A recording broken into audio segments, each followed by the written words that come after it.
American Indians were not respectful of nature. They were nature itself. This is an exchange I had on Facebook, I think, in 2018, earlier 2017, with two retards named Deborah Robinson and Mark J. Brown, who think they understand it all. They think they've come to a conclusion about it all, and they're talking about the superiority of American Indians. If they were so superior, it would not have been so easy for Europeans to annihilate them and take their property. David Abraxas. Okay, so I'm sorry. You didn't have any choice. Your culture was too backward to understand the engineering and architectural concepts that such an undertaking requires. The reason your culture was so backwards is that you were racially and ethnically inferior, and that is just a fact. Deborah Robinson. Response. I hope you think you are being sarcastic, because if not, you speak like a know-it-all nitwit. A know-it-all nitwit. See, these are people who don't think because they don't know how to think. They know it and they don't care. But when they get in public forums, they want to earn status within that little mini group of group thinkers by pretending to have ideas about some matter. So they spout off these bullshit cliches, and what's hilarious is mostly it's things they got from stupid fucking culture industry Hollywood movies. Their understanding of American Indians comes exclusively from stupid Hollywood movies. It's sad and bizarre. So she says, I hope you think you're being sarcastic, Joseph. If not, you speak like a know-it-all nitwit. See, so what she's saying subtextually is that I don't really know anything about these ideas, but I want to appear like I do, or at least I want to feel like a responsible citizen and have an opinion on important matters like these, which really aren't important matters at all. So, just for the moment, I spew this bullshit. But I'm so ignorant and stupid that somebody who actually spends a lot of time on these issues and speaks about it in a bullshit forum like Facebook is just like me. They know nothing, but they think they know it all. Like, she's projecting because she thinks she knows it all. The American idiot is out of control. I hope you think you're being sarcastic, because if not, you speak like a know-it-all nitwit. And then Mark J. Brown pipes in. They were talking about the American Indians. They were more in tune to the things that matter spiritually. He didn't say, sick here, S-I-C. He didn't say, he meant to say spirituality, but he said spiritually. Spiritually, survival, openness and respect for nature, order, self-discipline, self-respect, and devotion to family. And believe me, they could have easily built a wall if they had only seen what was coming. There's a great scene in a Hollywood movie about the American Indians. There were some Hollywood movies that came out that were a lot more accurate. For example, Sidney Poitier's Buck and the Preacher, the movie with Richard Harris in it called, oh, fucking damn, I can't remember the fucking name. And, of course, Sam Peckinpah's film Major Dundee. What is the... Hold on a minute, I'm going to check real quick, because in the morning, I just can't remember things anymore. A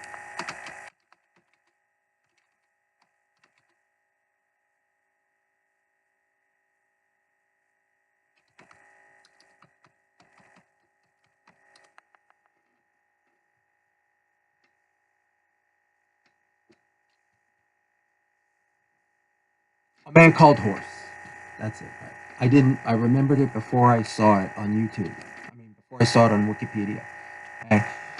Richard Harris movie, A Man Called Horse. Interesting sidelight on me personally. When I was 12 years old, Richard Harris tried to adopt me because my father had just died and he liked me and felt sorry for me.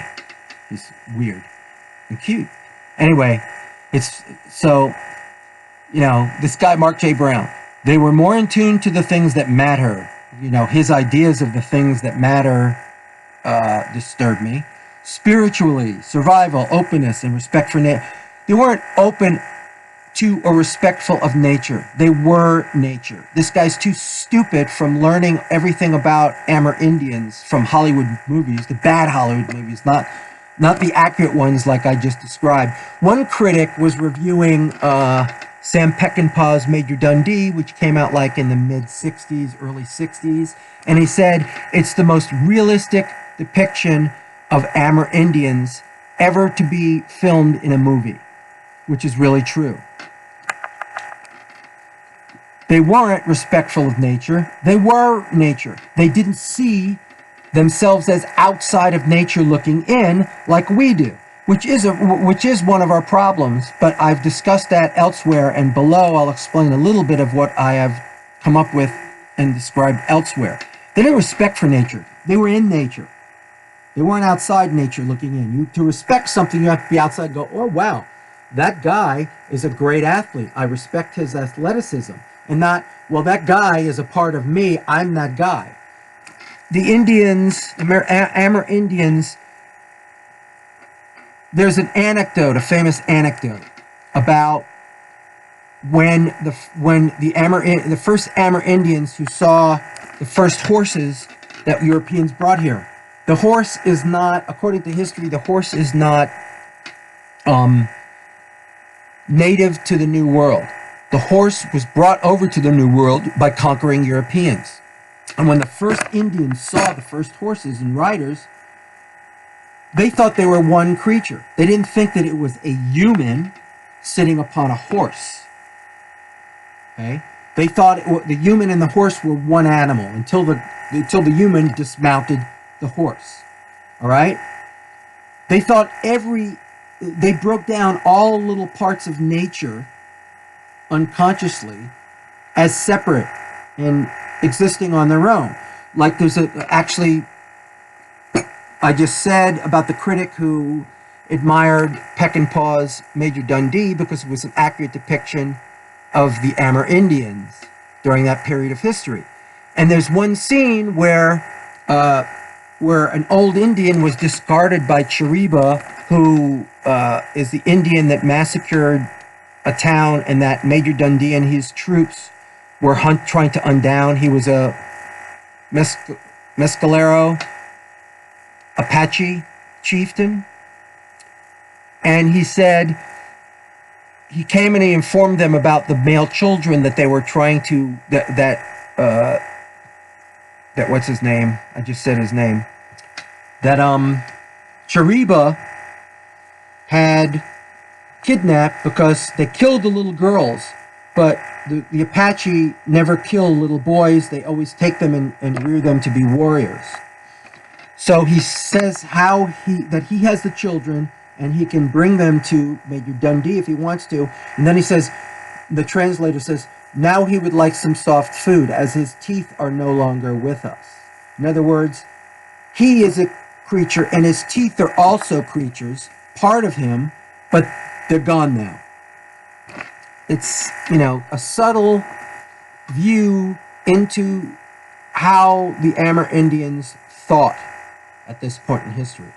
So this is my response to Deborah Robinson and especially this retard Mark J. Brown. David Abraxas, this is not an argument. You're dreaming about their being in tune with things that matter. You come with this bullshit excuse to distract yourself from the fact that they were incompetent in spirituality, survival, etc. Like everybody else in this country, you literally have no ideas as to the meaning of terms such as spirit, spiritual, etc. The Greeks and Romans had genius and superior spirituality, oneness, etc. Christianity and Judaism has steered us away from both genius, creativity, and spiritual oneness, and etc. Because Christo-Judaism has proposed for several thousand years a false plastic spirituality, which isn't really very spiritual, and etc. And it is possible to get back to all of the above. Your ideas are plagiarized straight out of Claude Lévi-Strauss's books, The Savage Mind and Tristropique. Obviously, you don't know anything about that because you have read nothing and your opinions are based on no bodies of knowledge, academic or otherwise. Like all cow people, your ideas are all cliches that you have been taught by other ignorant cattle people to believe in and understand. You have their cliched understanding of these concepts. not your own, not an understanding of a concept that you have taken years pondering about, waiting for a bus or walking to work or to school, contemplating, thought experimenting with. It's funny, they talk, this idiot talks about their devotion to family, right? There's one of the things that we see repeatedly in the Richard Harris acted film A Man Called Horse is that the Native American women supported and helped their men extensively, sacrificed them extensively. One of the reasons is not love or devotion to family. One of the reasons is that the male of their family completely supported them and took care of them. And they were not able to take care of themselves. And the tribe or the band as a whole was not able to take care of them. So when the males were killed off, when a woman, her two sons went into battle and died, assuming her husband had already died earlier, when they died, she was done. Her life was over because the tribe would let her die. They would not feed her. They would not help her in any way. They thought, well, if the Great Spirit wanted her menfolk to die, then they wanted her to die too. And this is shown in several scenes. Powerful image where the Snows come to the tribe. I forget what tribe that Richard Harris is kidnapped by in the movie A Man Called Horse, where he actually proves himself superior and actually becomes one of the leaders of this tribe. I forgot what Indians they were, but it was very anthropologically accurate. And you see the Snows coming, and this old woman is outside. She's got no teepee, she's got no fire, she's got no food, and you see her just get smothered and buried by the blizzards, by the snow falling, and that's it, she's done. That's the great devotion to family that at least some of the Amerindians actually displayed. So this retard, I guess he watched a lot of, I mean, as Negroism is the idea that we owe black people in America special privileges and favors because they're inferior, or at least because we've treated them like they're inferior, or because we feel they are inferior. And this extends all of this bullshit. It's all feminist resentment. It all begins with Judaic and especially Jewish female resentment toward dead white men. So they formed an alliance between everybody who is not a white European male. And they have been in the process since at least 1945 of publicly deprecating anything and everything that is created by or has to do with white European men, dead or otherwise. So you could call it, of course, a correlate of Negroism would be American Indianism. This idea that we owe them special respect or something like this, which is not the case. But the point being is that in the 40s and 50s, the depiction of American Indians as total savages with no element whatsoever of Rousseau injected into the visual discussion of the movie was slanted and jaded, okay? They were total savages, or most of the time savages. But in the 60s and the early 70s, a lot of the Hollywood movies about Indians were a lot more accurate. Since then, in the 80s and 90s, this ism took over, this minorities-ism, or non-European, non-white men isms took over. So they're making films that go along with the indoctrination that started in the early 70s by the media, by the public schools, and anybody that was controlled by any area of society controlled by the 1%. So you started seeing the Indians as depicted as superior to the white man. They were superior in every way to the white man in these movies, except in terms of making war, because they couldn't defeat the white man, and he wiped them out. This is why I keep saying America is not a nation of immigrants. America is a nation of conquerors. The white European men came and they conquered what they saw and took their property from them, just like every conquering people have done throughout human history. And remember, every conquering people has its day, right? But eventually, according to Oswald Spengler's theories of history, their society disintegrates, and then they are conquered by the next conquering society. So these people, like Mark J. Brown and Deborah, they grew up watching these bullshit Hollywood movies about the superiority of the Indian over the white man who destroyed him, right? You can't claim to be superior if the people you're claiming to be superior to are technologically and therefore militarily superior to you to the point where they can destroy you. Okay?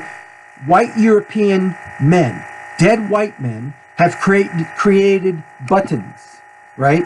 They created this button that if they press this button, an entire civilization, an entire culture, an entire country, an entire society will be wiped off the face of the earth because they press a button and fire a nuclear warhead. Okay? That's the power of white European men, dead or otherwise. At some point in history, which was like mid-20th century, they discovered and invented the power to destroy any other societies on the planet that they wanted to destroy. Okay? So, all this bullshit about the American Indian. But anyway, check out these 3 movies. Major Dundee, directed by Sam Peckinpah, who's one of my all-time heroes. Buck and the Preacher, which was produced by, and starred in Sidney Poitier, which is an excellent movie about the black cowboys, actually. But they interact and ally with a band of Native Americans who have been attacked on all sides by the white men and are near destruction. The movie sees it from the black cowboy, from the black recently freed slave, and from the Indian's point of view completely. So Buck and the Preacher, Major Dundee, and also A Man Called Horse, which I think the director was Fred Zinnemann, but I'm not sure, but it starred Richard Harris. So you should check those out if you want to gain some actual insight into this topic. Thank you for watching.